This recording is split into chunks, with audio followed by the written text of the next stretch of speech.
Mesdames et messieurs, je voudrais inviter ici et maintenant Monsieur le secrétaire général du ministère de l'Enseignement supérieur, de la recherche scientifique et de l'innovation, Dr Fassine Conté, qui va avoir la responsabilité de modérer le premier panel.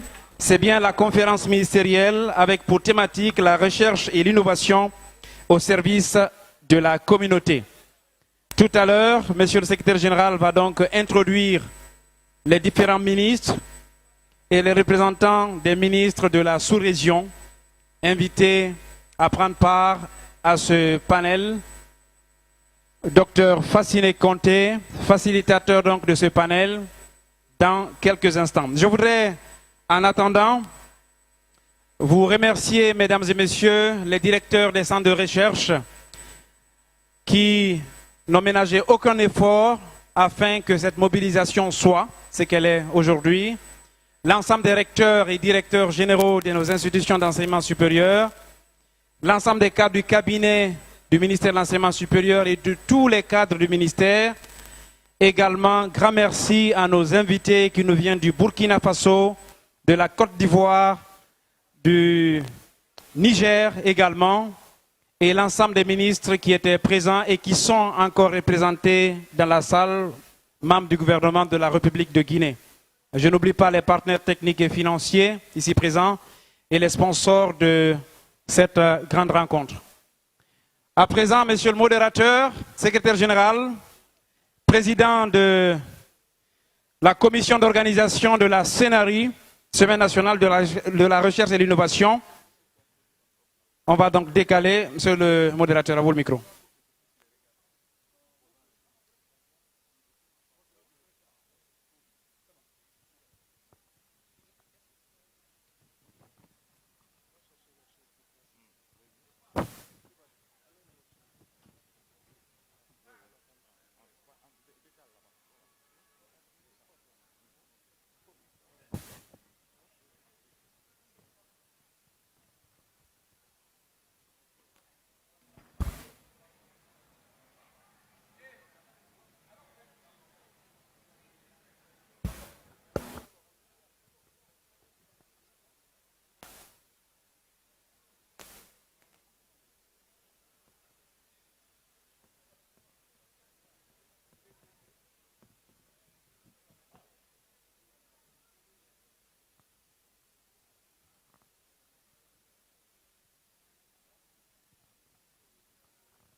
C'est pour la déco, quoi.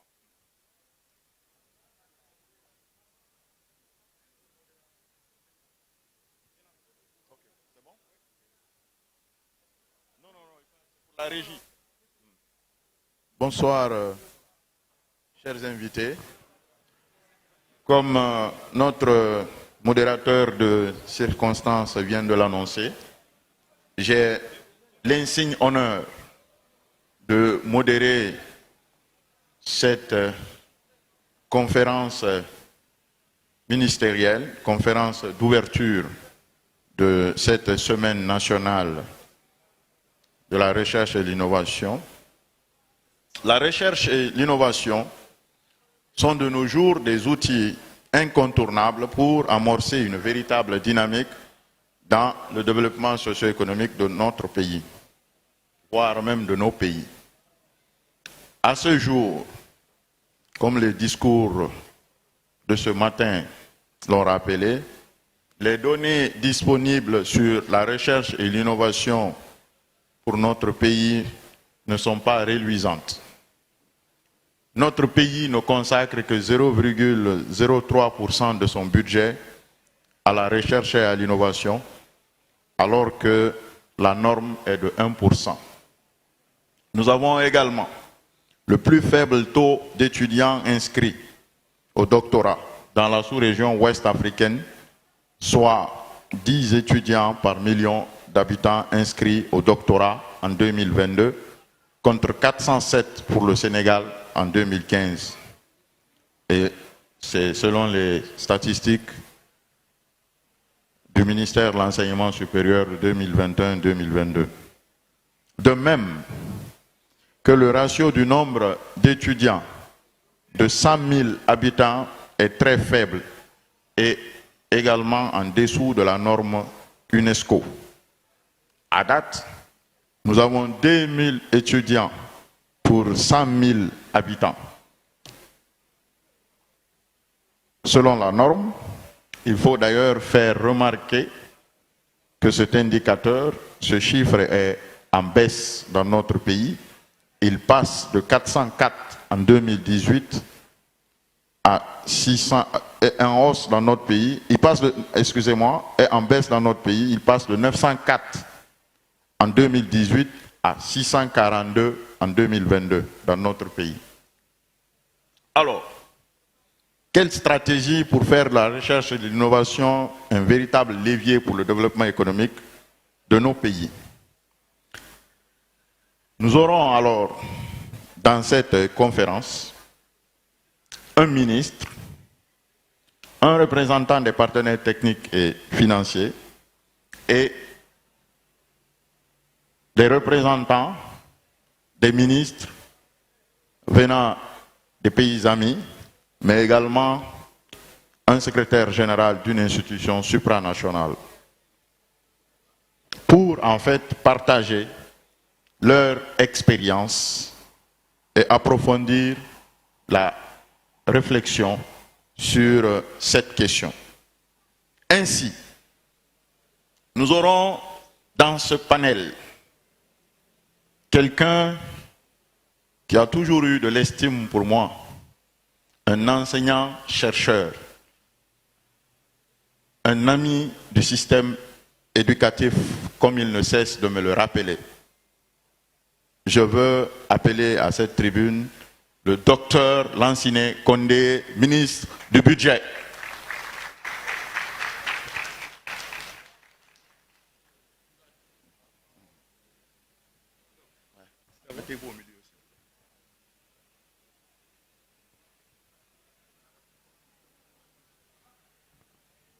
Je voudrais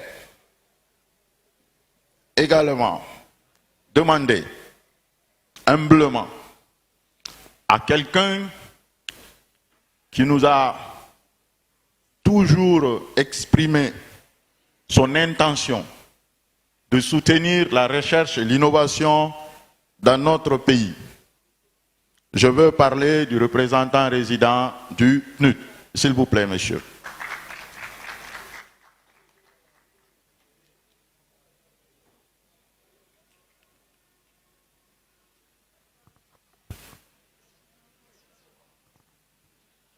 Ensuite, je voudrais appeler un grand ami de la Guinée, quelqu'un qui dorénavant s'engage à soutenir notre pays, surtout dans ce secteur stratégique qu'est l'enseignement supérieur. Je veux appeler à cette tribune le professeur Souleymane Konaté, secrétaire général du Conseil africain et malgache pour l'enseignement supérieur. Applaudissez s'il vous plaît.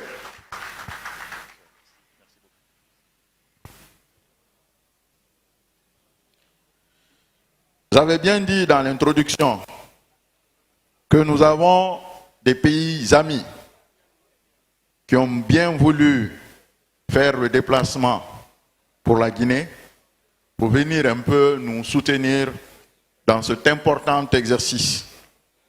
Je vais commencer par le directeur général de la recherche scientifique et de l'innovation du Niger. S'il vous plaît.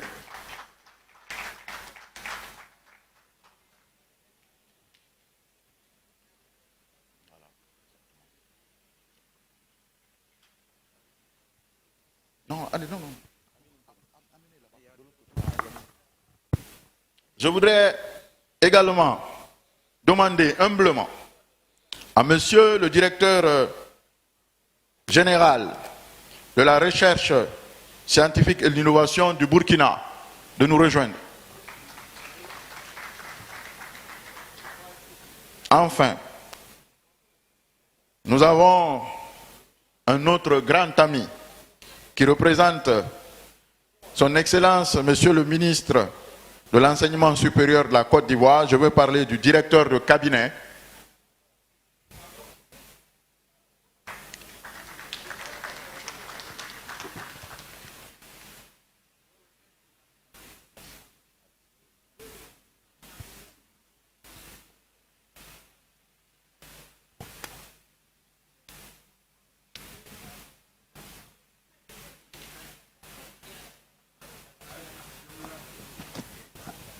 Bonsoir à tous.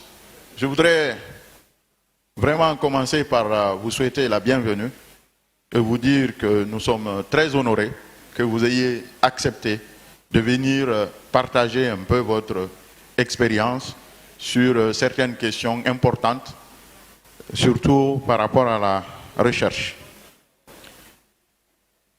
Je voudrais humblement demander à son Excellence, Monsieur le ministre du Budget, d'accepter que je commence à poser les questions à nos hôtes.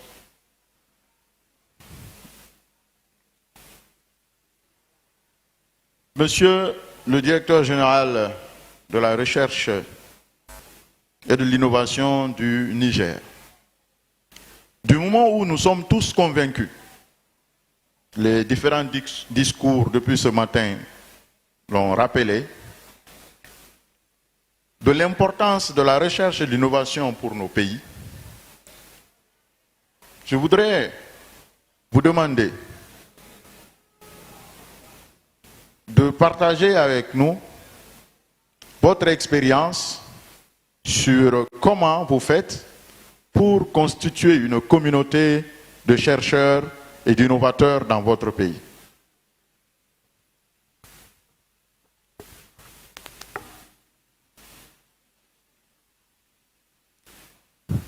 Bonjour.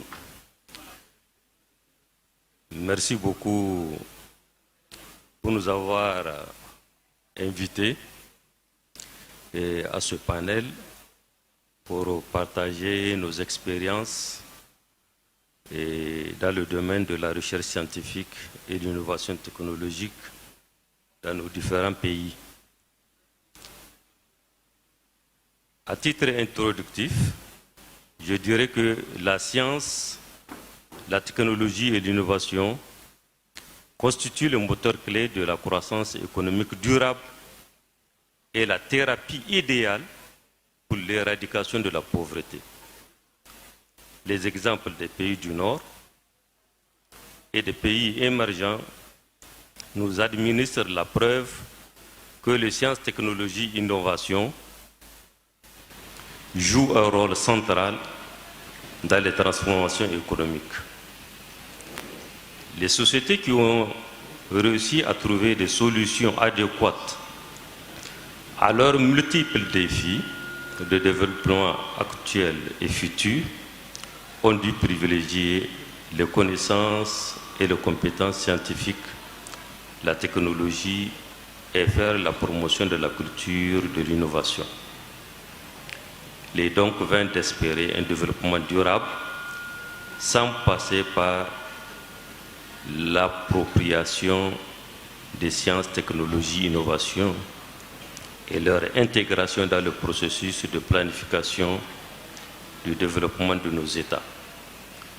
Ceci ne peut se faire qu'à travers une bonne gouvernance, un financement adéquat de la recherche scientifique, une vulgarisation des résultats de la recherche, etc. S'agissant de la gouvernance de la recherche, pour avoir une bonne gouvernance de la recherche, les éléments suivants sont à prendre en compte pour l'édification d'une architecture solide dans mon pays, nous avons retenu comme élément clé d'une bonne gouvernance, c'est le cadre juridique et réglementaire. Mettre en place les organes de conseil et de programmation, les organes d'orientation et de coordination, ainsi que de la planification de la recherche. Et les institutions d'exécution de la recherche, les mécanismes de vulgarisation de la recherche, les organes d'évaluation, n'est-ce pas, et une bonne structuration de la recherche. Et enfin, il faut bien entendu mettre en place un mécanisme de financement de la recherche. Vous continuez ? Sur la question de financement, on reviendra dessus. Avant peut-être de me tourner vers nos amis de Côte d'Ivoire, mais également du Burkina, je voudrais en fait le point de vue du professeur Suleiman Konaté sur la question.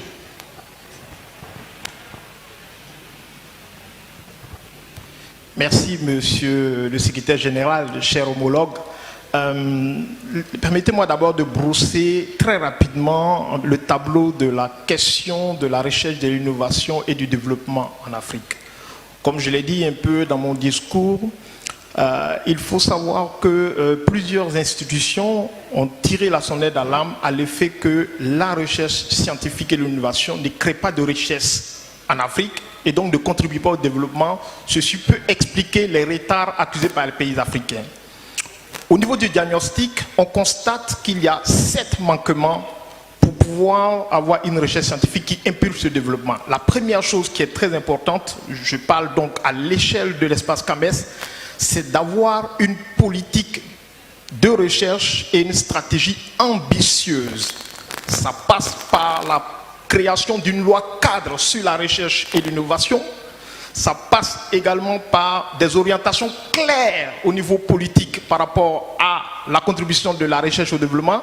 Ça passe par une programmation budgétaire pluriannuelle. Ce sont des choses importantes qu'on doit faire. La deuxième chose, c'est les ressources humaines. On ne peut pas faire de recherche scientifique si on n'a pas de chercheurs compétents. Ça, c'est clair. La plupart des compétences africaines sont expatriées. L'Afrique ne manque pas de ressources, mais ces ressources sont à l'extérieur et contribuent à la création de richesses ailleurs. Donc, il faut un renforcement des capacités en interne. La troisième chose, c'est la faiblesse du financement de la recherche et de l'innovation. Et ça, depuis 1980, le plan de Lagos au niveau de l'Union africaine avait tiré la sonnette d'alarme. Tous les pays qui caracolent en tête allouent au moins 4% de leur PIB à la recherche scientifique. L'Afrique, aucun pays en dehors de l'Afrique du Sud ne fait cela. Mais c'est important. Mais ce financement, la plupart des pays qui financent la recherche, ce n'est pas le secteur public qui le finance, c'est le secteur privé. D'où un partenariat très fort avec le secteur privé, aller vers de la recherche qui crée de la richesse, c'est-à-dire la recherche, développement, innovation. Ça, c'est quelque chose qui est important. Ensuite, les infrastructures. On ne peut pas faire de la recherche ambitieuse sans infrastructure de recherche. La recherche scientifique coûte cher en termes d'infrastructure. Et cela est vraiment important. Et ça passe par une mutualisation au niveau même du continent ou sous-régional, mais il faut des gros moyens pour faire de la recherche. Et ça, il faut le financer. Ensuite, en dehors des infrastructures, il y a la grosse question de la valorisation des résultats de la recherche. La recherche scientifique en Afrique, on n'arrive pas à valoriser cette recherche scientifique. Il y a plusieurs voies de valorisation. On est relativement bien dans la valorisation scientifique. Encore là, notre contribution à la recherche scientifique en termes de publication au niveau mondial est encore très faible, c'est autour de 2%. Et là, il va falloir faire quelque chose pour qu'on soit plus visible en termes de publication scientifique. La valorisation technologique, là, n'en parlons pas. Aucun pays n'a mis un smartphone sur le marché ou autre chose. Vous voyez?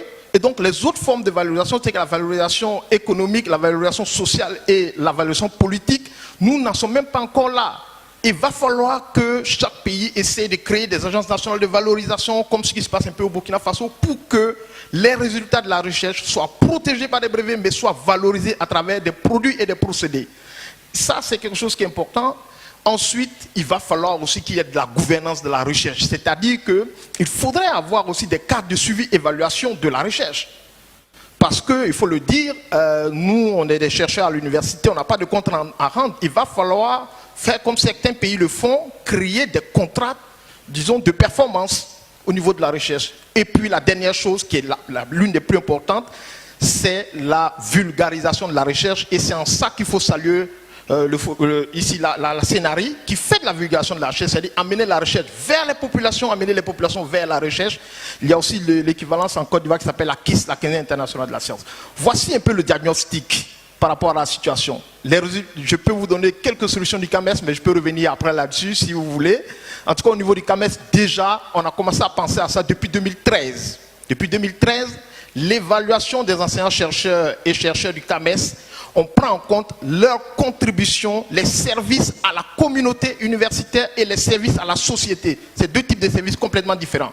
Les services à la communauté, c'est ce que le chercheur fait en matière de recherche scientifique dans son université, les responsabilités scientifiques qu'il a et académiques. Les services à la société, c'est les produits et procédés que nous mettons au niveau de la société pour améliorer ou pour créer de la richesse et de la valeur. Donc c'est des choses qui sont différentes. Voilà ce que je peux dire. Je pourrais revenir sur la nouvelle stratégie du CAMES un peu plus longtemps. Merci bien, professeur Konaté. En tout cas, en République de Guinée, très prochainement, nous aurons notre première politique nationale de la recherche et de l'innovation pour en fait essayer vraiment de soutenir ce secteur tant important pour le développement de notre pays. Je voudrais à présent me tourner vers nos amis du Burkina pour en fait leur demander leur expérience par rapport à la constitution d'un certain nombre de chercheurs et d'innovateurs conséquents pour le développement de notre pays.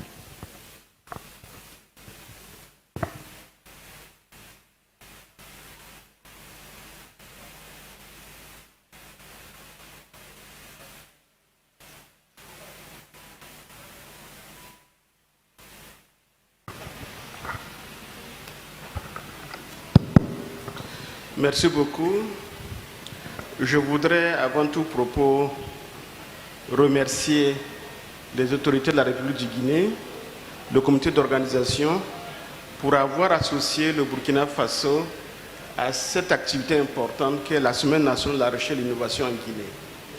Pour revenir plus précisément à la question, j'aimerais signaler que la recherche et l'innovation au Burkina Faso a débuté aux alentours des années 1923 pour aller progressivement vers un centre voltaire de recherche nationale.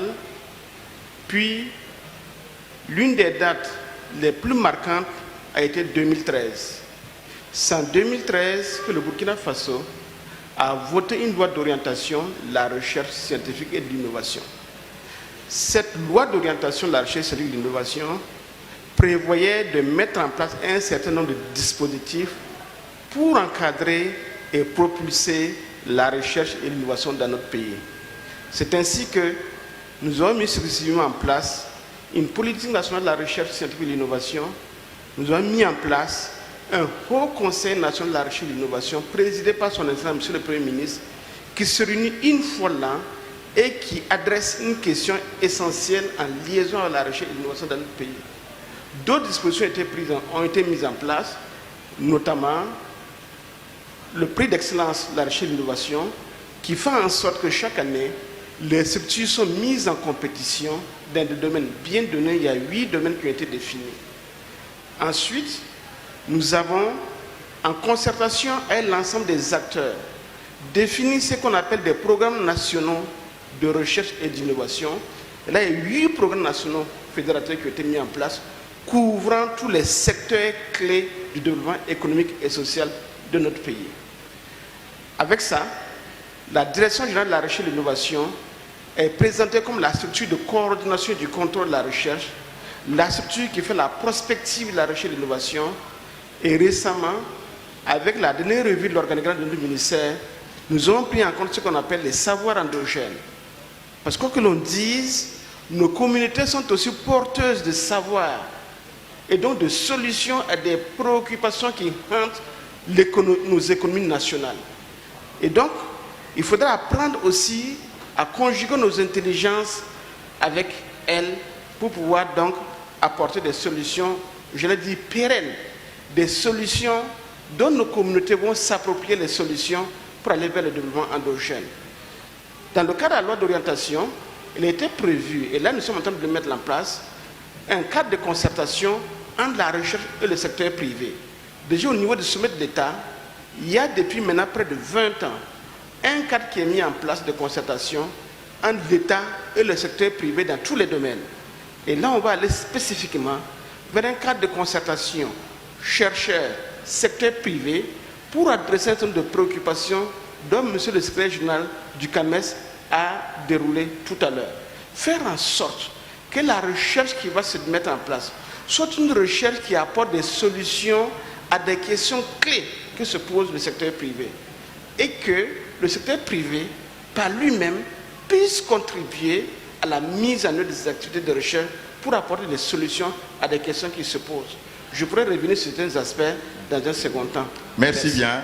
Je voudrais rappeler d'ailleurs que nous avons la chance d'avoir dans ce panel 3 directeurs généraux de la recherche et de l'innovation, parce que le professeur Konaté, avant d'être secrétaire général du CAMES, était le directeur général de la recherche et de l'innovation de Côte d'Ivoire. Je voudrais à présent me tourner vers monsieur le directeur de cabinet. Vous êtes le plus proche collaborateur de celui qui impulse les choses en Côte d'Ivoire par rapport à la recherche et le développement. Monsieur le directeur de cabinet, votre expérience par rapport à cette question. Merci, monsieur le modérateur. Je voudrais, avant tout propos, saluer, remercier le peuple frère de Guinée pour cette invitation et saluer le leadership de Madame la ministre de la Recherche scientifique et de l'Innovation qui n'a pas pu être des nôtres. En tout cas, nous lui souhaitons bonne convalescence. Je voudrais surtout commencer par saluer l'humilité du ministre du Budget de la République de Guinée qui est avec nous ici. Ce n'est pas facile souvent de se retrouver aux côtés d'un ministre du Budget. C'est eux la clé de tout. Monsieur le ministre, merci, merci, merci de pouvoir déjà même nous écouter.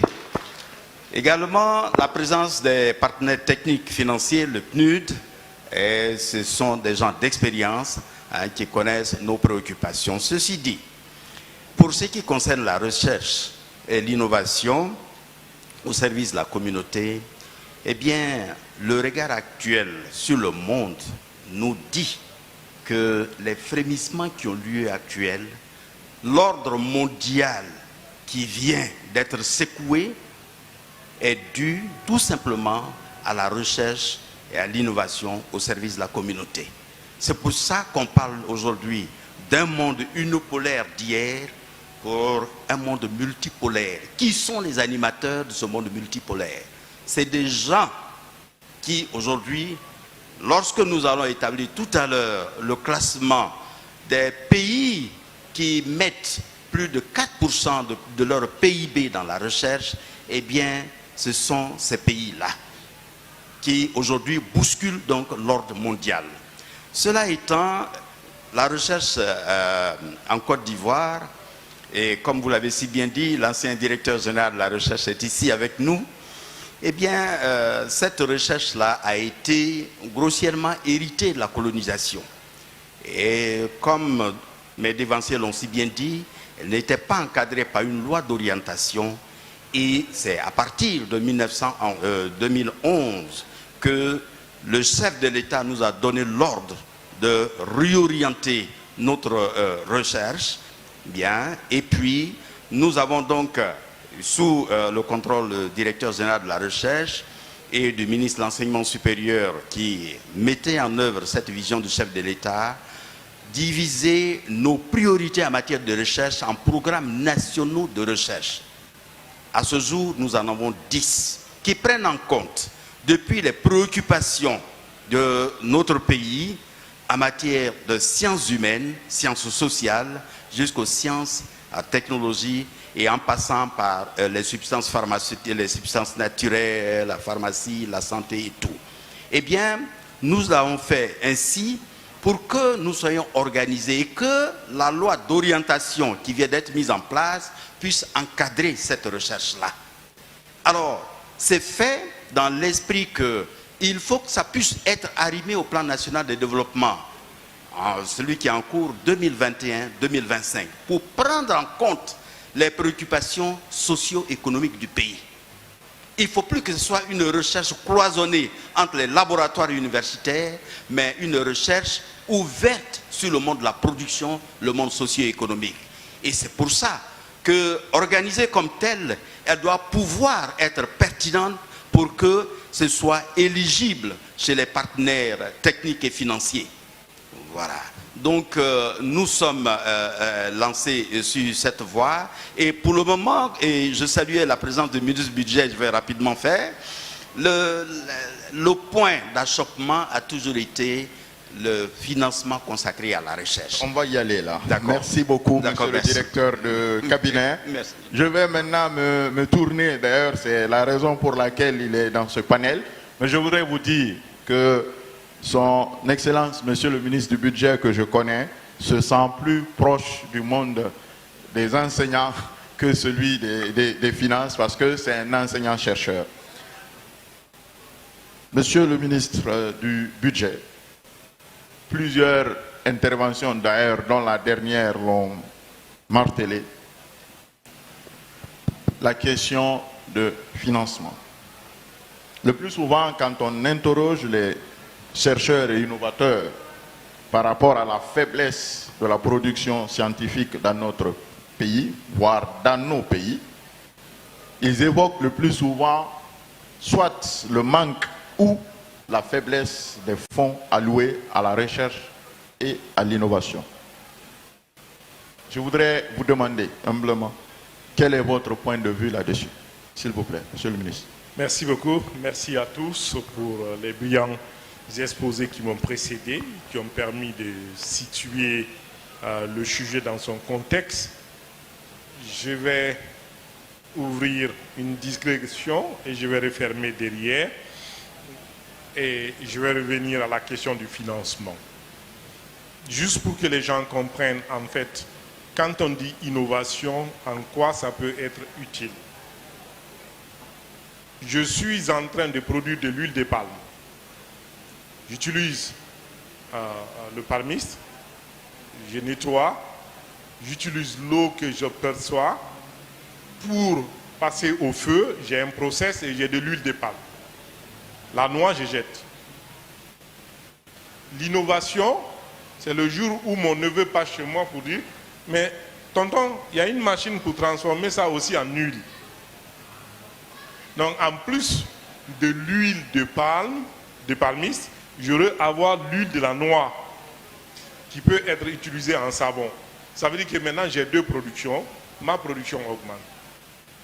C'est dans ce sens, en fait, qu'il faut percevoir l'intérêt de l'innovation pour nous autres économistes, parce que nous espérons que ça augmente la productivité, même si quand j'ai dit nous, je dois dire que c'est récent, parce que pour certaines innovations, il y a plutôt une tendance conservatrice sur le sujet.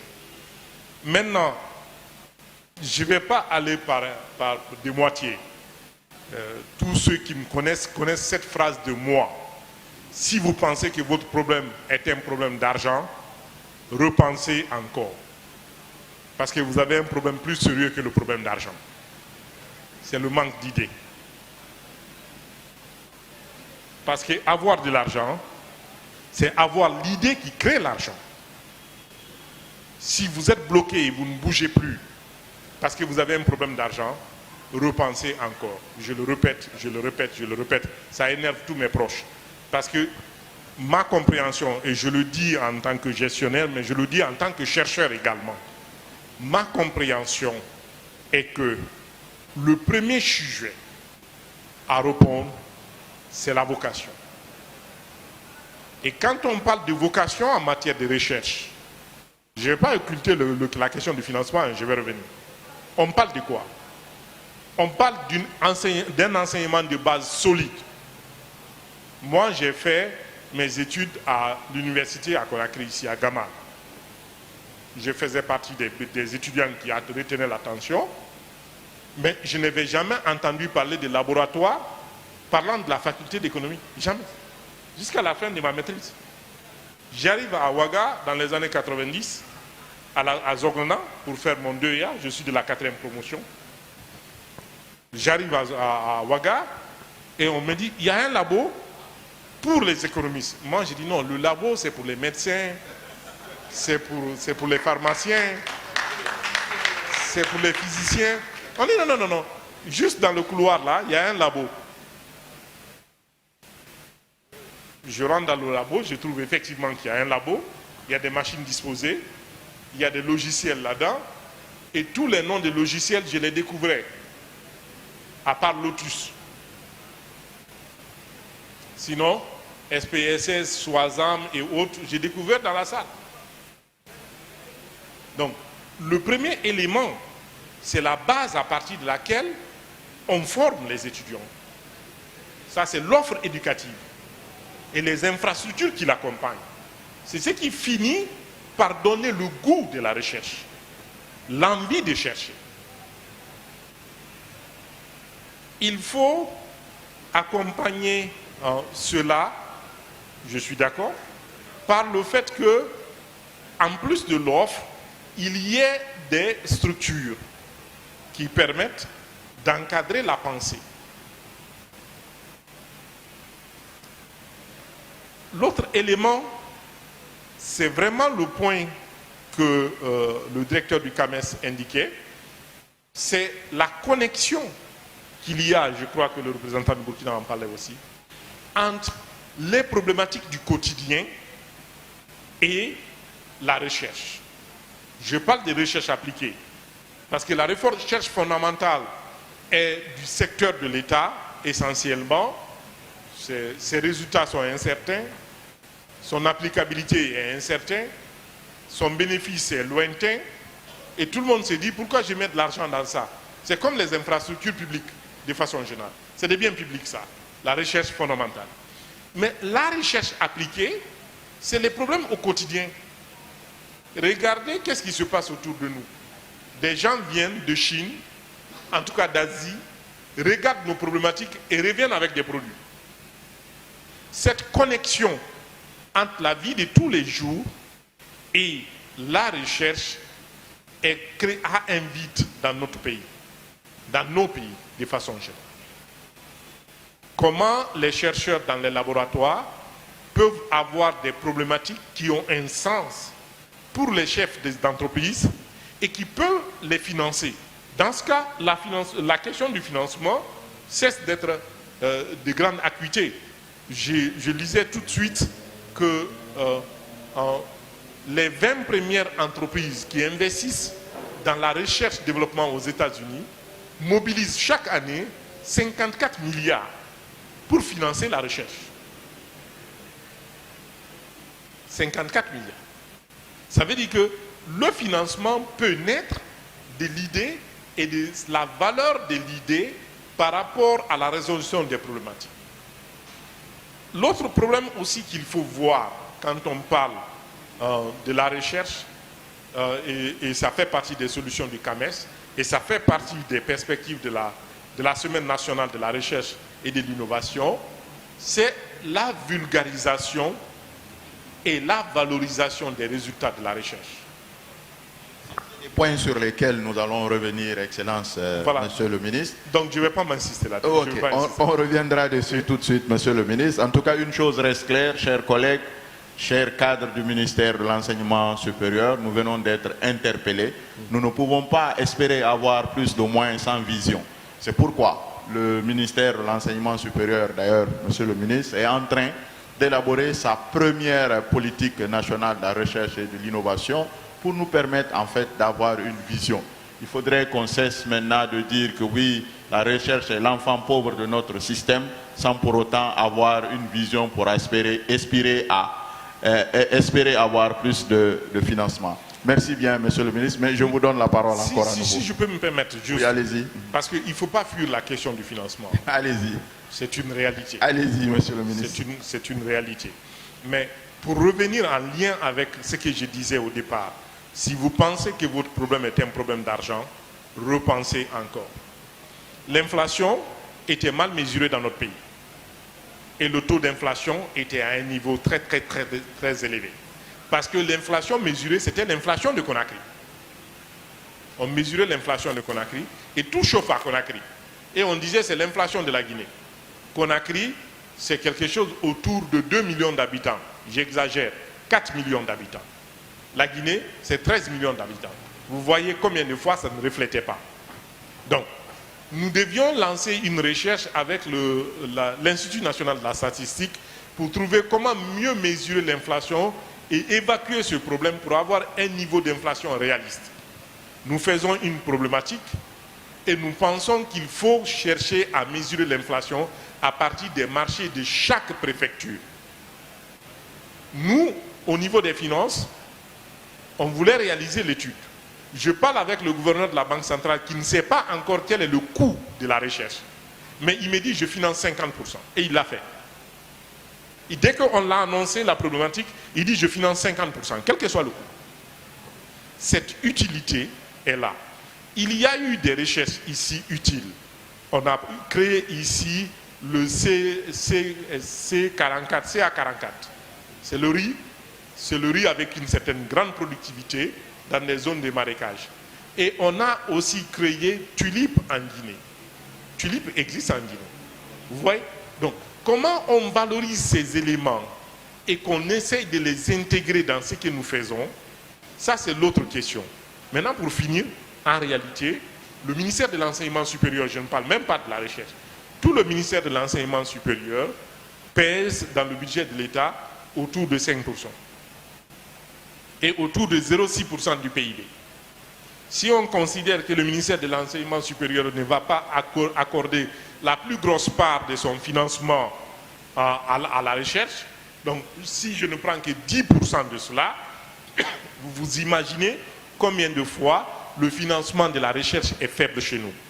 Mais pour aller plus loin, il faut qu'on ait le moyen de démontrer que les résultats sont là, qu'ils sont pertinents, qu'ils font avancer et gagner, parce qu'on a des pertes, on a des déchets, lesquels déchets peuvent disparaître si les résultats de la recherche sont valorisés et que ça peut être source de valeur ajoutée. Ce défi est le défi lancé à l'enseignement supérieur, auquel je dois ajouter le partenariat avec le secteur privé qui, comme la Banque centrale le fait, finance automatiquement dès qu'une idée vaut de l'argent. Je vous remercie.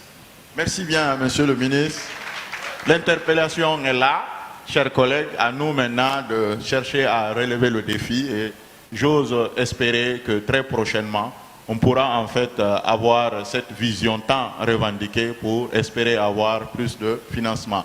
Merci bien, cher grand frère. Je voudrais maintenant me tourner vers l'ami de la Guinée, monsieur Luc Grégoire, représentant du PNUD en République de Guinée, pour avoir son avis sur cette question de financement de la recherche. D'abord, monsieur le secrétaire général, permettez-moi de saluer cette semaine de la recherche scientifique et de l'innovation. C'est une première, c'est un moment de référence, et saluer aussi Madame la ministre pour le rôle majeur qu'elle a joué dans l'organisation de ce processus et dans la mobilisation du gouvernement autour de la recherche et de l'innovation. Je voudrais porter un petit témoignage, si vous me le permettez, parce que j'ai été en poste au Sénégal, au Mali, au Burkina, en Côte d'Ivoire, et j'ai travaillé en grande proximité avec le Niger. Et quand même, relever ce qu'a dit le président du CAMES, le secrétaire général de CAMES, c'est le fait que depuis 10 ans, les gouvernements se sont mobilisés autour de l'agenda 2030, autour des grandes recommandations de l'Union africaine, des institutions promouvant la recherche et l'innovation. Et on a eu ce qui a été dit par des témoignages très riches des ministres et représentants qui l'ont évoqué, un cadre d'orientation qui s'est structuré, qui a eu beaucoup de cohérence, une interministérialité qui a été valorisée, des programmes nationaux de référence dans les domaines spécifiques de la recherche et de l'innovation liés aux besoins que les pays et les sociétés ont exprimés. On a eu aussi une participation de la société civile et du secteur privé de plus en plus importante dans les cadres d'échange et de dialogue autour des orientations stratégiques de la recherche et de l'innovation. Et donc, cette dynamique a été porteuse. Et on peut le voir ici aussi en Guinée. On parle de recherche opérationnelle, mais on a vu avec quelle rapidité ont été conçues les stratégies nationales de l'économie numérique et de la digitalisation. L'Afrique se digitalise plus vite qu'ailleurs sur le monde, dans le monde. On l'a vu en Guinée en quelques années. On a eu une stratégie du numérique, de la digitalisation de l'appareil d'État qui est en cours. Tous les ministères améliorent leurs performances, leurs capacités. Il y a beaucoup d'interministérialité et de cohérence dans la structuration des processus d'innovation et de recherche. Je dirais même souvent, même si on a parlé du financement public qui reste encore relativement peu mobilisé, puisqu'on est autour, même dans les pays émergents du continent, on est autour de 0,5-0,6%. Donc on n'est pas dans les ratios que l'on escompte. Mais il y a une évolution et des cadres juridiques, institutionnels qui permettent aujourd'hui de passer à une certaine échelle. L'idée aussi de nous assurer que la recherche opérationnelle puisse être efficace, c'est de nous assurer qu'elle puisse être intégrée dans tous les programmes et projets qui, eux, sont structurants et transformationnels. Et ça, on le voit dans les grands programmes aujourd'hui que soutiennent la communauté internationale, entre autres, que ce soit dans le secteur de l'agriculture, de l'agro-industrie, de la sécurité alimentaire, dans le secteur éducatif et de la santé, dans les domaines du numérique, de la digitalisation, des services, etc. On voit combien cette dimension est intégrée. Et elle permet donc d'ouvrir des opportunités pour les centres de recherche, les jeunes universitaires autour d'accords cadres ou de possibilités avec des conventions de voir l'université s'intégrer, l'université de la recherche s'intégrer dans les programmes structurants de développement. Et puis, un aspect qui me semble quand même important, c'est que jusque-là, la communauté de financement extérieur était contrainte par justement les dispositifs et les cadres institutionnels. Aujourd'hui, l'approche par programme et par projet peut permettre de passer à une certaine échelle, surtout qu'on peut mesurer, ce que M. le ministre a évoqué, l'efficacité d'une recherche, sa traduction opérationnelle. On citait tout à l'heure des innovations qui ont pris un élan manifeste, on le voit même en Guinée. Et si vous prenez la technologie des drones que le PNUD a soutenue, on a eu en moins de 2 ans une stratégie avec un cadre juridique réglementaire pour l'usage des drones civils et professionnels dans tous les secteurs, dans plus de 120 secteurs d'activité, qui améliorent la performance, l'efficacité dans l'agriculture, les mines, l'industrie, les services. L'idée d'une académie nationale des drones, c'est une traduction opérationnelle par rapport à un besoin exprimé. Et les plateformes de services qui vont s'instituer dans toutes les régions seront là aussi un lieu d'emploi, d'employabilité, de formation professionnelle, d'adaptation des technologies pour faire du Made in Guinée, comme on le fait ailleurs. Merci beaucoup, monsieur le représentant. Une intervention très, très édifiante sur la question du financement. Nous allons revenir sur une autre question stratégique pour la Guinée. C'est que dans notre pays, nous avons en fait 18 institutions d'enseignement supérieur public, une trentaine d'institutions de recherche, mais également de centres de documentation qui fonctionnent indépendamment les uns des autres. Qu'est-ce que vous pensez de cette situation? Ou alors partagez-nous votre expérience sur le fonctionnement ou la relation entre les institutions d'enseignement supérieur et les centres de recherche. Je vais me tourner vers notre ami du Niger.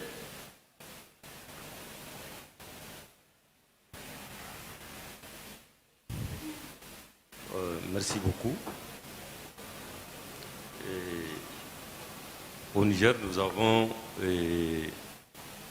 8 universités publiques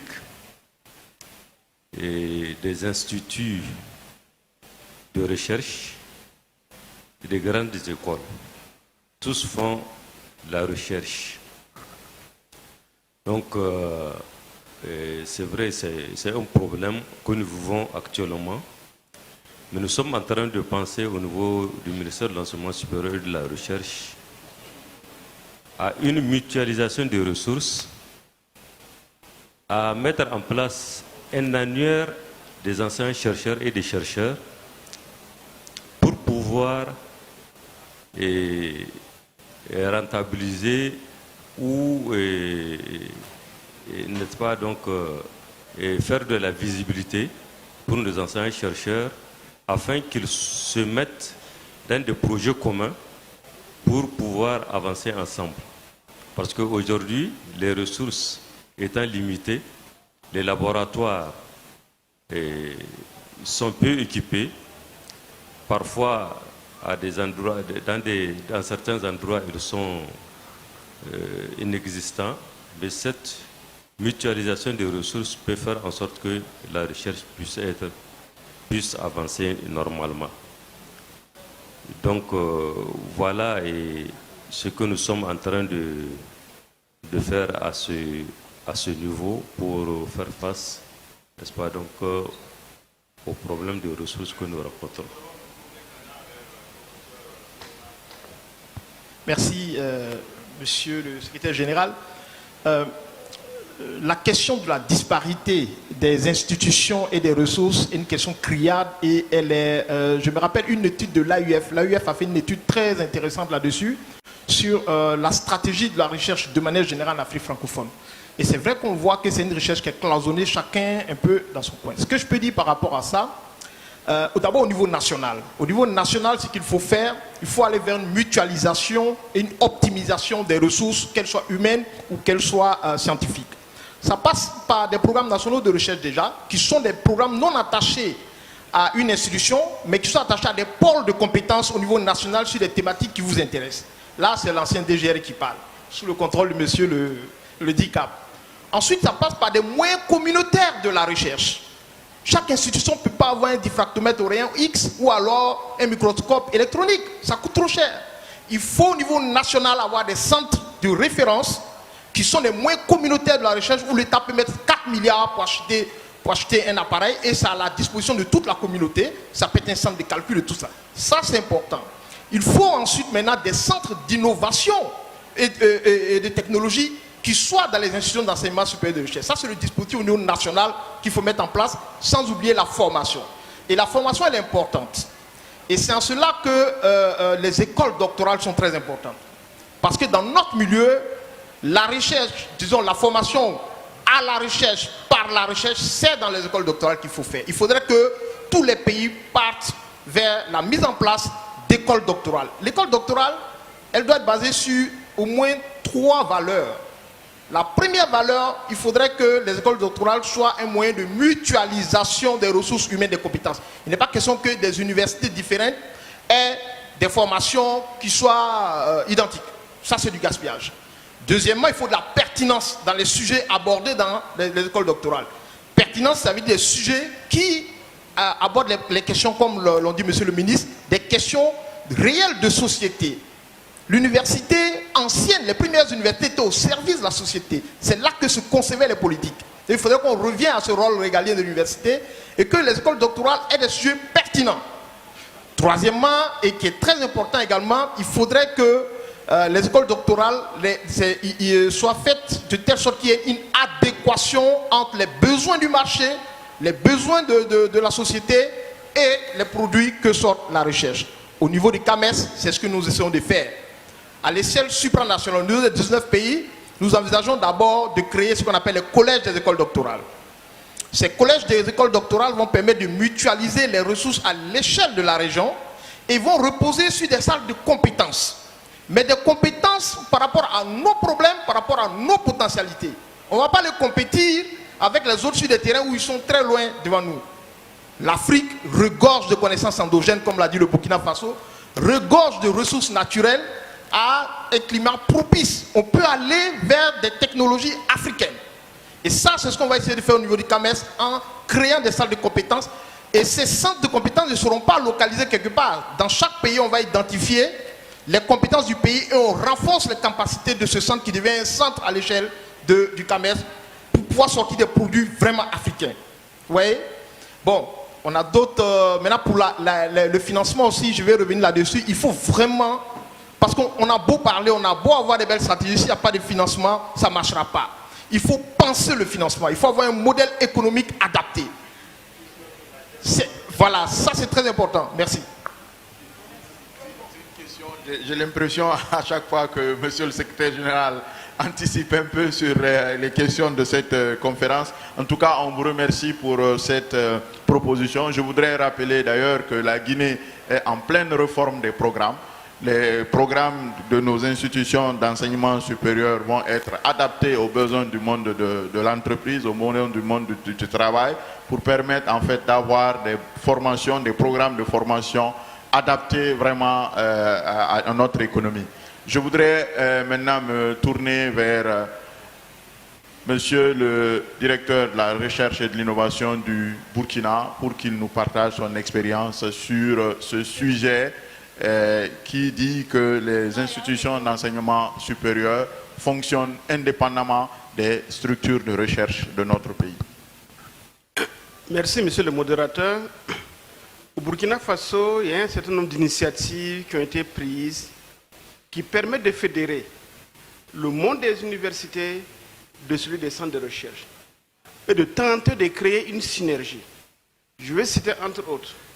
Premièrement, il y a le fait que nous avons créé ce que l'on appelle le Forum national de la recherche et de l'innovation, qui se réunit annuellement, forum au cours duquel chercheurs, anciens chercheurs viennent exposer les résultats de leurs recherches qui peuvent aller en valorisation.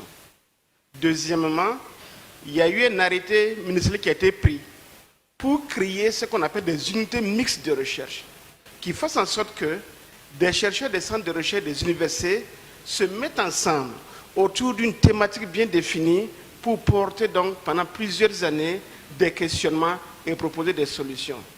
Troisième élément, c'est le Fonds national de la recherche et de l'innovation pour le développement, qui est un fonds national qui est alimenté par le ministère en charge de l'économie, des finances et de la prospective à travers le ministre délégué du budget, qui fasse en sorte que annuellement, séquentiellement, 2-3 fois l'an, il y a des appels à projets de recherche qui stimulent la collaboration entre anciens chercheurs des universités et les centres de recherche. Il y a également un symposium international qui est organisé annuellement. Au cours de ce symposium, chercheurs des centres de recherche, anciens chercheurs se brassent. C'est le brassage qui crée la relation entre les deux mondes. Et ce brassage-là, le gouvernement doit créer les conditions pour qu'il existe, pour que les deux parties de ces deux mondes puissent se rencontrer. Dernier élément, c'est les technopoles. Les technopoles ont été inscrits dans le référentiel national du développement économique et social du Burkina Faso depuis à partir des années 2015. Les technopoles sont des espaces aménagés du territoire dans lesquels se concentrent la recherche-développement, la formation des ressources humaines qui vont être dédiées aux technopoles en question, puis naturellement le privé. 3 technopoles ont été créés depuis 2015. Un technopole dans le domaine pharmaceutique qui va être implanté à 40 km de Ouagadougou, un technopole sur les énergies renouvelables, les technologies de l'information et de la communication qu'on appelle ERTIC. Le 3e technopole porte sur l'agroalimentaire, notamment la transformation de tout le volet agronomique, mais également la transformation dans le domaine du bétail et de tout ce qui est lié au bétail, le lait, etc., etc. Le technopole pharmaceutique est le plus avancé aujourd'hui, qui est coordonné au niveau de la DGRI. Ça veut dire que c'est bien que dans le pays, il y a des grands projets porteurs, des projets structurants, des projets résilients, dans lesquels on met ensemble tout ce monde, chercheurs, anciens chercheurs, privés, pour porter un certain nombre de questions faire de l'incubation et déboucher véritablement sur la valorisation. Merci bien, monsieur le directeur. Nous retournons vers votre intervention que pour une recherche citoyenne, il ne doit pas y avoir de cloison entre les institutions d'enseignement supérieur et les structures de recherche. Alors, monsieur le directeur de cabinet, très rapidement, votre position ou votre expérience, ou l'expérience de votre pays là-dessus, s'il vous plaît. Bien, chez nous, déjà que nous avons restructuré notre programme de recherche autour des programmes nationaux de recherche arrimés au PND, comme je l'avais dit, pour les rendre attractifs, aussi bien par l'État, mais le monde de la production et les partenaires techniques et financiers. Nous avons ce qu'on appelle aussi, comme l'ancien DGRI l'a dit, des pôles de compétences. Oui, en effet, la loi cadre qui vient d'être mise en œuvre va organiser ce qu'on appelle les écoles doctorales. Et dans les écoles doctorales, on va former ce qu'on appelle des collèges doctoraux pour mutualiser les moyens qui existent, de sorte à ce que, eh bien, dans les collèges doctoraux, ils ont une thématique nationale qui les préoccupe. Voilà. Donc, nous avons déjà mis en place cela et nous avons par ailleurs aussi créé un guichet de financement de la recherche qu'on appelle le Fonds national des sciences, de la technologie, de l'innovation, qui au départ avait un fonds de 5 milliards de francs CFA, mais qui est monté aujourd'hui à près de 10 milliards de francs CFA, et qui est un guichet où donc les chercheurs avec leurs projets viennent et qui peuvent être éligibles ou non. Nous avons à côté de ça, disons, des petits pôles de production industrielle qui font le transfert, la fluidité des brevets acquis par, disons, les chercheurs pour que ça puisse passer dans le domaine Merci du privé. bien, monsieur le directeur de cabinet. Ça nous donne des idées, chers collègues. Nous avons décidé, sous le leadership de son Excellence, Madame la ministre de l'Enseignement supérieur, de la Recherche scientifique et de l'Innovation, d'avoir des pôles vie, des pôles de valorisation, d'innovation et d'entrepreneuriat dans nos institutions d'enseignement supérieur. Beaucoup de choses sont dites ici pour nous aider un peu à étoffer cette idée. Je voudrais à présent me tourner vers son Excellence, Monsieur le ministre du Budget, puisque la question de financement de la recherche revient toujours, elle est récurrente. Ne pensez-vous pas, Excellence, Monsieur le ministre, qu'il faut, en fait, pour soutenir la recherche, penser à mettre en place de nouveaux mécanismes de financement de ce secteur tant important pour le développement de notre pays? Absolument. Absolument. Je le pense profondément. Encore une fois, j'aime les digressions. Je suis avec les professeurs et j'aime la digression. Donc je vais revenir encore au sujet qui était en discussion pour dire que, rapidement, oui, normalement, les centres de recherche doivent être dans le continuum des universités, normalement. Parce que les étudiants, c'est dans un cycle. Les plus brillants se retrouvent dans le centre de recherche pour trouver des résultats, des problématiques claires. Mais nous sommes des pays où parfois il y a des choses qui nous tombent dessus ad hoc et on ne peut pas se donner le luxe de le refuser. On n'a pas de faculté de la mer, mais on a un laboratoire qui nous permet de faire la réflexion sur la biodiversité marine. Faut-il le refuser ou faut-il avancer en espérant que cela va créer des vocations? Ça, c'est des choses. Ce que l'on ne peut pas éviter du tout, c'est ce que les autres ont réussi ailleurs. Rendre la vie des centres de recherche les plus performants, mieux, plus enviables. Que ceux qui sont performants, que ceux qui travaillent et qui donnent des résultats, voient que leur situation s'améliore et que même à la fin, on finisse par faire de certains des appendices à d'autres. Ce travail nécessite du courage et c'est un travail de l'intérieur qu'il va falloir faire à un moment donné pour pouvoir optimiser les ressources qui sont disponibles. Maintenant, quant au financement, puisque les ressources sont rares, il faut donc rendre optimale leur utilisation, premièrement, mais aussi il faut s'assurer que le financement de la recherche ne soit pas forcément un problème budgétaire. Si le financement de la recherche devient un problème budgétaire pour des budgets contraints, on est mal parti. Mais dans ce cas, il faudrait qu'une réflexion s'ouvre sur un certain nombre d'éléments qui peuvent permettre de financer la recherche. Il y a les redevances, il y a la taxation, il y a les PPP. Tout ceci sont des outils qui peuvent nous permettre. Et puis, il y a le paiement aussi des droits d'auteur. Parce qu'il y a des droits d'auteur qui sont perçus pour l'utilisation de tel ou tel. Quand on prend aujourd'hui le CK44, c'est utilisé partout, ça vient de Kilissi. Je ne suis pas sûr qu'un certain lambda % de la récolte vient à Kilissi. Je ne suis pas sûr. Vous voyez? Donc, vous pouvez démultiplier des cas comme ça qui font qu'il y a matière à réfléchir à comment on fait pour que ceux qui utilisent le résultat de la recherche payent. Comment on fait pour que ceux qui utilisent le produit de la recherche payent? Comment on fait pour que ceux qui utilisent les ressources humaines formées par les chercheurs payent? Ça, c'est une problématique qui peut permettre de rendre systématique le financement de la recherche et aussi permettre à d'autres qui ont des problématiques à leur niveau de financer pour la réalisation des recherches ciblées.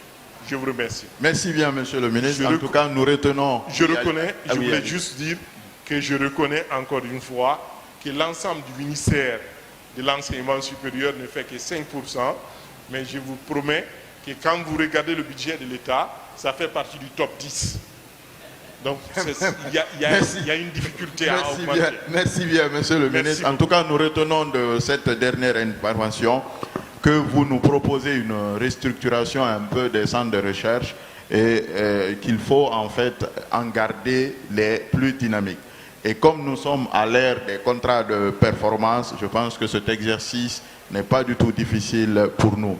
Par rapport à la question de financement, vous êtes d'accord qu'on pense en fait à de nouveaux mécanismes pour soutenir la recherche, et je pense, par rapport à tout ce que vous avez dit, à la mise en place d'un fonds pour soutenir la recherche et l'innovation dans notre pays. Alors, monsieur Grégoire, qu'est-ce que vous pensez de ça, s'il vous plaît?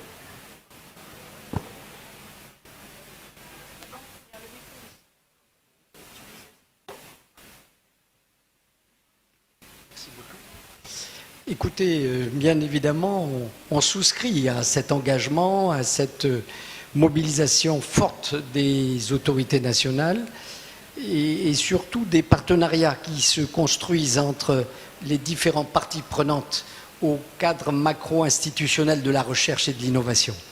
Et ce cadre, il s'est structuré, on l'a dit tout à l'heure, des lois d'orientation, des grands programmes structurants, des dispositifs institutionnels incitatifs, une mobilisation des centres de recherche, de l'innovation, les nouveaux laboratoires qui se mettent en place, la transformation des modes d'intervention avec la digitalisation qui permet aussi de rationaliser, de concevoir des mémoires institutionnelles, de permettre la transférabilité pour qu'on ait de l'additionnalité dans la recherche nouvelle et opérationnelle. Donc on a aujourd'hui des cadres et des instruments qui permettent peut-être de faciliter la mise en place de partenariats plus solides pour être certain que les financements, notamment extérieurs, il y a des opportunités de coopération internationale,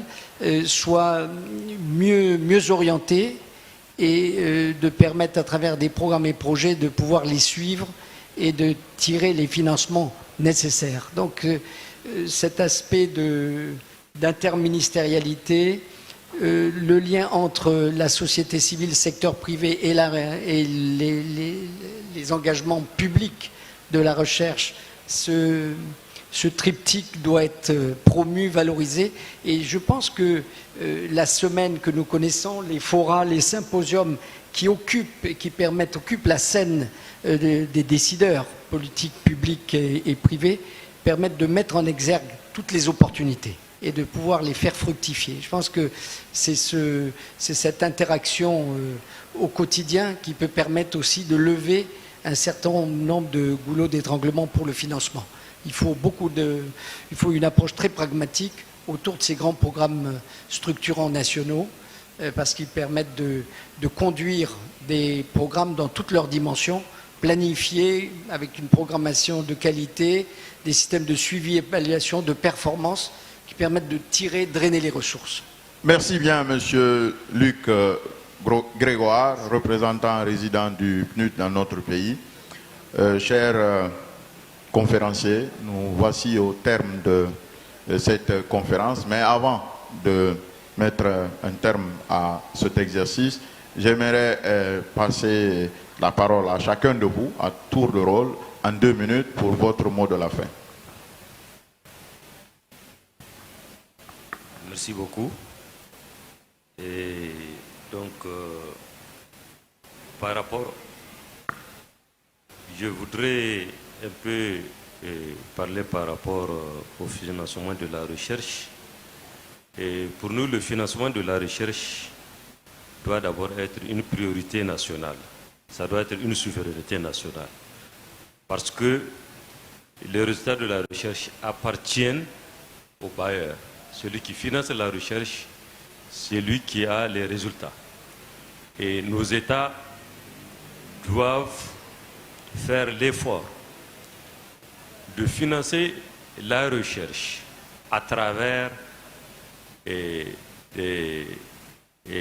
programmes prioritaires, des problématiques, n'est-ce pas, donc, du pays.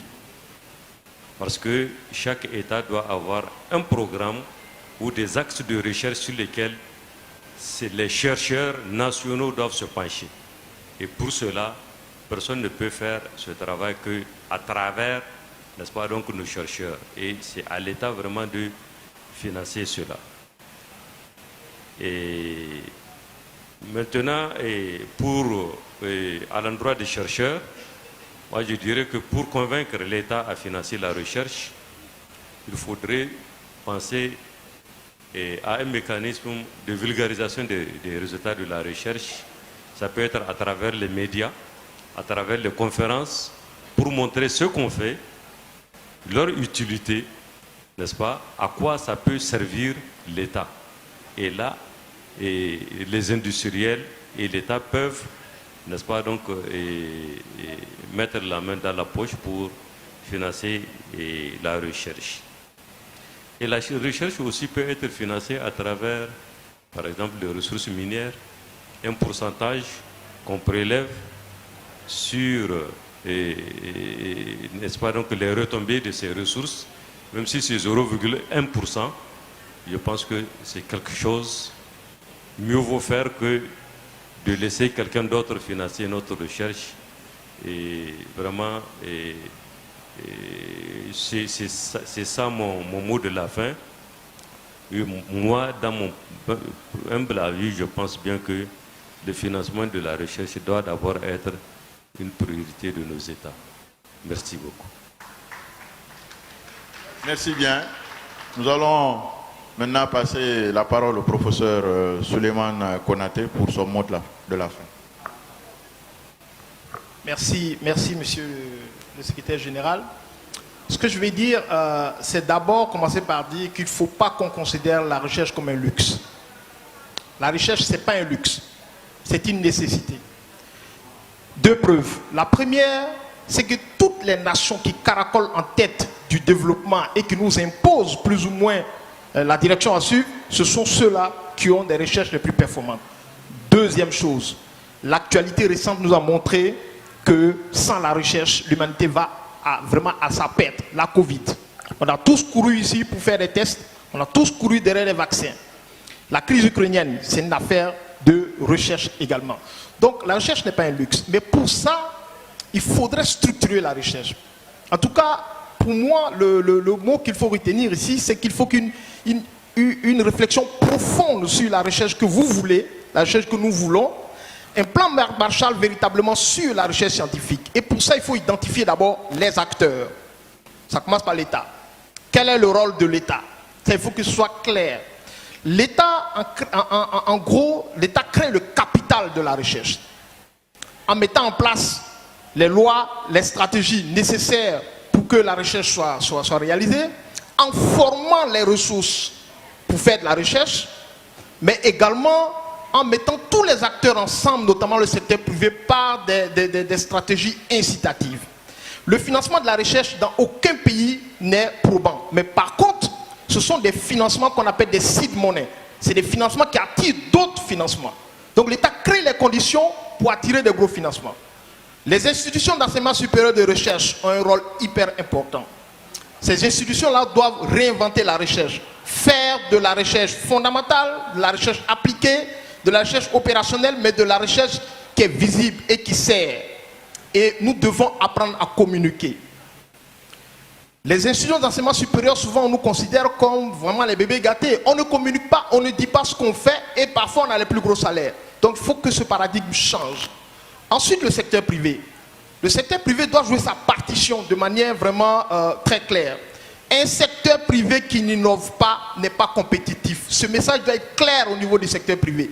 Mais pour ça, il faut qu'il y ait un cadre de concertation entre le secteur privé, le secteur public et surtout les universités. Et ça, c'est très important que ce cadre existe. Nous avons rêvé à un moment donné de créer un marché virtuel de la recherche où on a l'offre de recherche et puis on a la demande de recherche. Donc il faut que ce cadre existe. Mais nous, les chercheurs, nous devons commencer d'abord par nous en prendre à nous-mêmes. Sachons communiquer, montrons qu'une recherche scientifique existe et qu'un chercheur qui, disons comme on le dit, un chercheur qui cherche, qui trouve, on en trouve. Mais un chercheur qui est là, qui cherche juste, c'est pas ça vraiment le cœur du système. Ensuite, la société civile. Il faudrait que la société civile croie en la recherche. On a fait nos preuves pendant la Covid. Et je finirai par le CAMES. Le CAMES a un rôle hyper important à jouer parce que notre mission depuis 55 ans, c'est d'harmoniser les politiques d'enseignement supérieur et de recherche, c'est d'apporter de la qualité et d'apporter de l'efficacité dans le système d'enseignement supérieur et de recherche.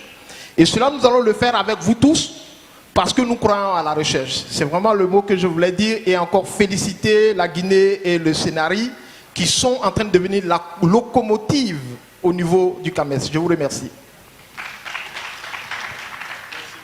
Professeur Konaté, je me tourne maintenant vers le représentant résident du PNUD, M. Luc Grégoire, pour son mot de la fin. Écoutez, tout a été dit et de fort belle manière. Juste peut-être relever le fait qu'au-delà du cadre macro-institutionnel de la recherche et du développement, considérer ce qui a été évoqué d'ailleurs par le secrétaire du CAMES, c'est dans chaque pays mettre en place un cadre de concertation public-privé, universités et centres de recherche qui puissent se réunir périodiquement pour prendre en considération les orientations, les traduire, les orientations nationales de recherche, régionales aussi, parce que la coordination régionale est fondamentale aussi. Je crois que dans l'espace ouest africain, il y a aussi une convergence au-delà de la ZLECA, a fait des grandes ambitions, mais il y a eu une capacité à faire converger les politiques de recherche, d'innovation, à valoriser les spécialisations sous-régionales, à les rendre plus complémentaires que concurrentielles. Donc vraiment, il y a des opportunités significatives à saisir. On a aujourd'hui des visions très structurées.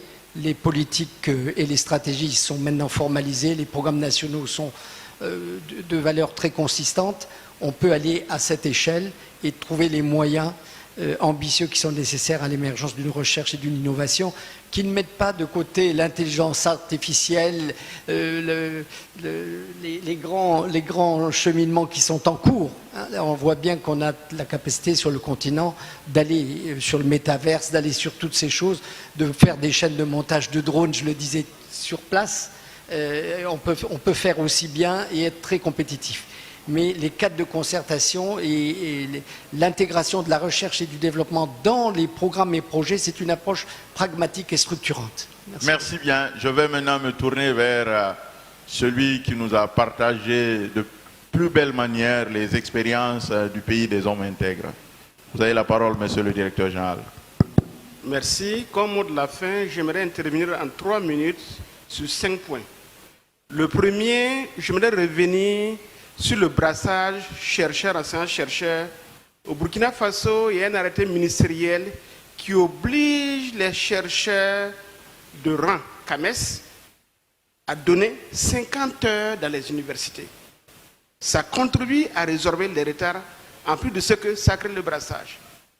Deuxième point, c'est sur le financement de la recherche. Comme vous l'avez compris, au Burkina Faso, il y a un fonds national qui a été mis en place. À côté de ce fonds national, nous devons faire en sorte que, de manière spécifique, s'agissant des fonds miniers, que les fonds miniers qui sont versés au ministère de l'économie et des finances, il y a une clé de répartition qui dédie un certain pourcentage au ministère de l'enseignement supérieur, de la recherche et de l'innovation, et il y a une belle part qui est consacrée à la recherche et l'innovation, et cela est extrêmement important. Toujours dans le domaine du financement de la recherche, c'est vrai que la recherche est un domaine de souveraineté, c'est vrai, pour que l'État contrôle son propre développement, il faut que nos États financent, mais pour rejoindre l'intervention du ministre du Budget ici, je veux dire que la recherche est par définition aussi une mission transnationale.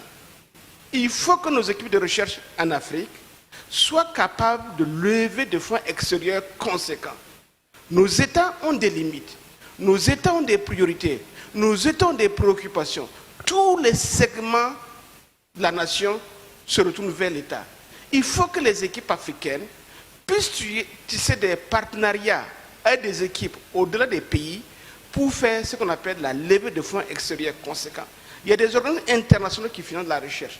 Ce matin, j'ai rencontré quelqu'un de ce pays qui va agir au Bénin, qui va agir au Burkina, à travers des financements alloués par l'AUF, à travers des financements alloués par des fonds canadiens. Il faut qu'on s'organise pour faire la levée de fonds extérieurs conséquents. Troisième point sur lequel je vais intervenir, ça porte sur l'une des façons de valoriser la recherche. C'est vrai que la plupart des résultats auxquels nous aboutissons, nous avons tendance, quand cela encore est possible, d'aller vers des publications en anglais, dans des revues internationales à comité de lecture. Ça garantit la carrière du chercheur, de l'enseignant-chercheur au niveau du CAMES. Cependant, pour aider le politique à s'approprier ces résultats, il faut faire en sorte que les plus beaux résultats auxquels conduit la recherche soient traduits en fiches de politique, ce qu'on appelle les policy briefs en anglais. Il faut terminer la recherche par des fiches de politique, les mettre à la disposition des décideurs politiques, sinon ils ignorent nos résultats. Nos résultats sont publiés en anglais dans des revues internationales. Les ministres n'ont pas le temps de lire ça. Mais les fiches de politique, on les élabore dans des ateliers au cours desquels sont associés en partie les décideurs politiques, sont associés des mondes du privé et les chercheurs, les anciens chercheurs, pour les élaborer. Merci bien, monsieur le directeur. En tout cas, vous venez de dire quelque chose de très important. Et en Guinée, nous venons de créer 4 nouvelles revues scientifiques pour permettre aux enseignants, chercheurs et chercheurs de Guinée de publier dans des revues reconnues par le Conseil africain et malgache pour l'enseignement supérieur. Et nous espérons vraiment que monsieur le secrétaire général va soutenir ce projet pour permettre d'avoir plus de candidats guinéens sur les différentes listes d'aptitude du CAMES. Je voudrais à présent me... Il n'y a pas de problème, on va créer les presses universitaires du CAMES. Ok. Merci beaucoup. Je vais à présent me tourner vers notre ami qui nous vient tout droit du pays de la lagune la plus célèbre d'Afrique de l'Ouest. Monsieur le directeur du cabinet, vous avez la parole, s'il vous plaît. Merci, merci infiniment. Je voudrais tout simplement dire qu'à la suite des autres, personne ne viendra faire notre développement à notre place si ce n'est pas nous-mêmes. Si ce n'est pas nous-mêmes. Et aujourd'hui, le 21e siècle nous offre toutes les opportunités, surtout avec la numérisation. Il y a des choses qui étaient très lointaines de nous. Aujourd'hui, ça y est là, à côté de nous. Il faut que l'Africain croie en son avenir. On dit en 2050, l'Afrique sera le continent le plus peuplé de la planète. Tous les frémissements que vous voyez autour de nous, c'est parce qu'ils savent que demain, l'Afrique sera le continent le plus peuplé, donc le grand marché mondial. Il faut que nous y croyions. Pour cela, il faut qu'on change de mentalité pour essayer de faire des projets éligibles à l'international. Nos amis, souvent, ils viennent nous voir dans les cabinets, ben, qu'on nous donne l'argent pour faire de la recherche. J'ai dit, mais moi, je suis un chercheur. J'ai fait toute ma carrière à l'international et je suis resté en Côte d'Ivoire. Je vais, j'ai toujours des billets d'avion comme ça. Oui, parce que je peux produire partout. Voilà. Donc, il faut ça. Mais d'un autre côté, il faut que nos pays aussi comprennent qu'ils doivent mettre un tant soit peu d'argent à disposition parce qu'il faut renouveler le plateau technique et ça coûte cher. Mais là où je voudrais juste dire quelque chose, je me réjouissais encore une fois de plus de la présence du ministère du Budget. Quelquefois, il y a le cadre interministériel de travail manque dans certains pays. Le DGRL, là, voilà en Côte d'Ivoire, c'est les chercheurs qui ont mis au point ce qu'on appelle le cacao Mercedes, qui produit toute l'année et peut-être 3 ou 4 fois plus que l'ancienne espèce. Pendant 8 ans, la Côte d'Ivoire a accusé une balance de commercial excédentaire. Mais nous avons décoré la dernière fois au cabinet le chercheur, le père du cacao Mercedes. C'est à peine s'il passe comme un gueux. Il n'y a pas de retour.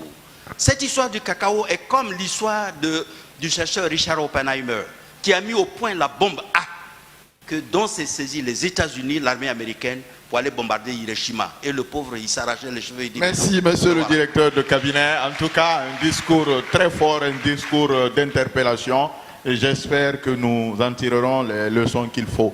À présent, je vais me tourner vers celui qui aura le mot de la fin de cette conférence. Celui qui veille sur son Excellence, Madame la Ministre, mais également sur son jeune frère, Monsieur le Secrétaire Général du ministère. Je veux nommer Dr Lansine Condé, l'ami de l'enseignement supérieur. Merci, merci beaucoup. J'aimerais commencer par remercier les collègues et amis venus d'ailleurs, partager avec nous leur expérience au nom de Madame la Ministre qui n'a pas pu être là pour des raisons de santé. Nous apprécions vraiment que vous ayez eu le temps de venir passer ce temps avec nous et d'échanger sur ces sujets qui sont des sujets d'intérêt pour tous.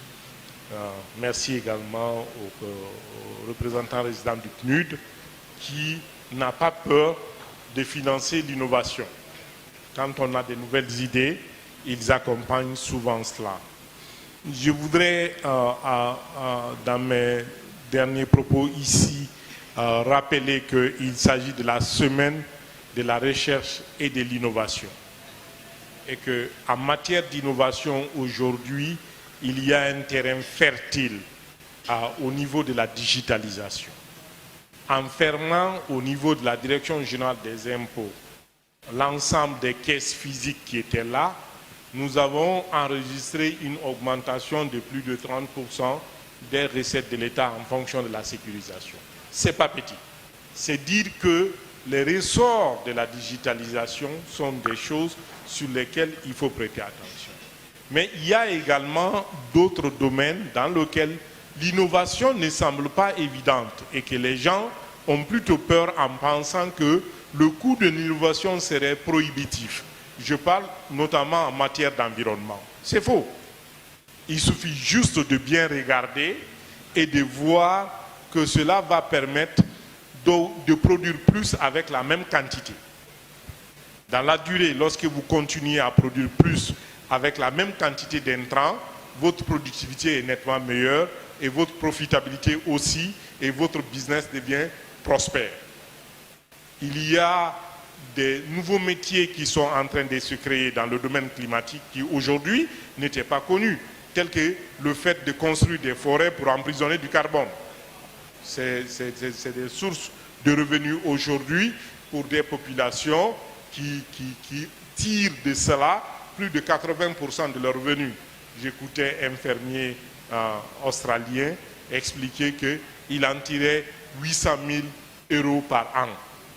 Pour un paysan, 800 000 € par an, mon Dieu, je ne fais rien d'autre.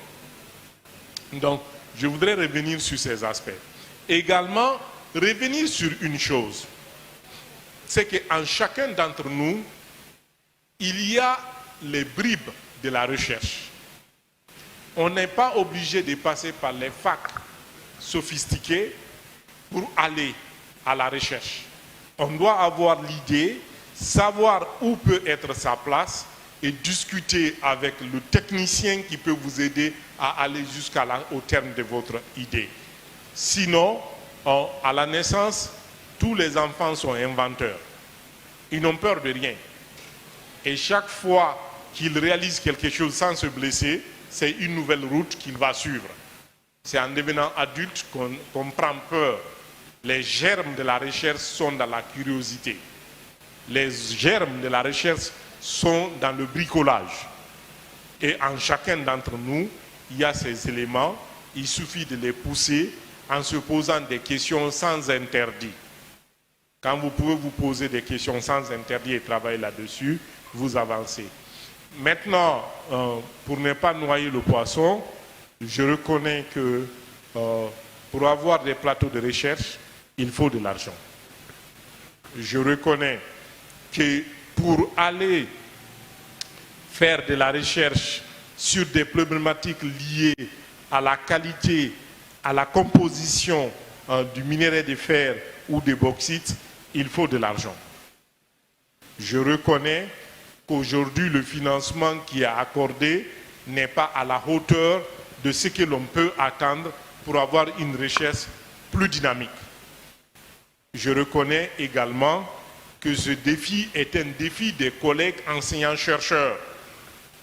Soyez sexy, l'État vous achètera. Venez quémander, on vous cherchera. C'est ça la réalité. On veut de l'argent, vous n'en trouverez rien. Ah, vous êtes en train de sortir de la bauxite. Est-ce que vous savez que sur chaque tonne de bauxite que vous sortez, vous laissez passer du titanium à telle quantité et qui vaut-elle sur le marché? Donnez-nous cette bauxite, nous allons l'étudier et nous allons vous démontrer que vous jetez de l'argent. Ah, pardon, vous avez dit quoi? Asseyez-vous. C'est ça la différence. Remarquez dans le commerce ambulant, entre celui qui vient vous vendre un mouchoir pendant que vous transpirez et celui qui vient dire Mbabaye Sarefimma, à qui vous vous adressez? Vous vous adressez à celui qui vous vend le mouchoir parce qu'il vous vend une utilité. C'est la même chose.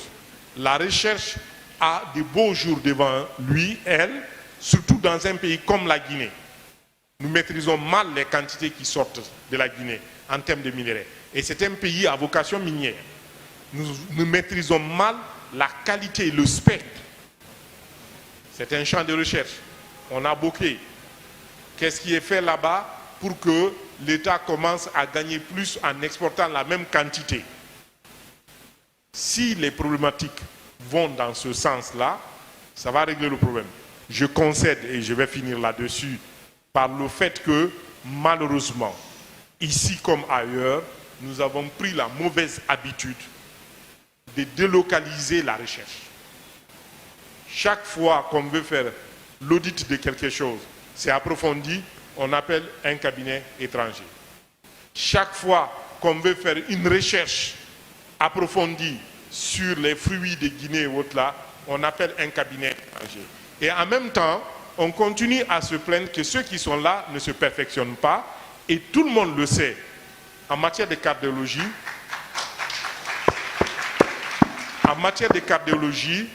les 3 pays les plus performants, c'est les États-Unis, c'est l'Afrique du Sud, c'est l'Australie. Pourquoi? Parce que ces 3 centres de cardiologie ont été créés par un même type. Le même médecin cardiologue américain a reçu 3 stagiaires avec lui. Ils venaient de ces différents pays. Ils ont quitté, ils sont partis dans leur pays. Ils ont ouvert leur centre de cardiologie avec le savoir-faire du maître. Donc, savoir faire des joint ventures sur des recherches de pointe qui vont impliquer nos laboratoires de recherche dans des dossiers de pointe permet de garder une partie du savoir-faire de cette recherche ici et de pouvoir le dupliquer. Je vous remercie. Merci bien. Chers conférenciers, il ne reste plus qu'à vous féliciter et vous remercier au nom de son Excellence, Madame la Ministre de l'Enseignement supérieur et de la Recherche scientifique.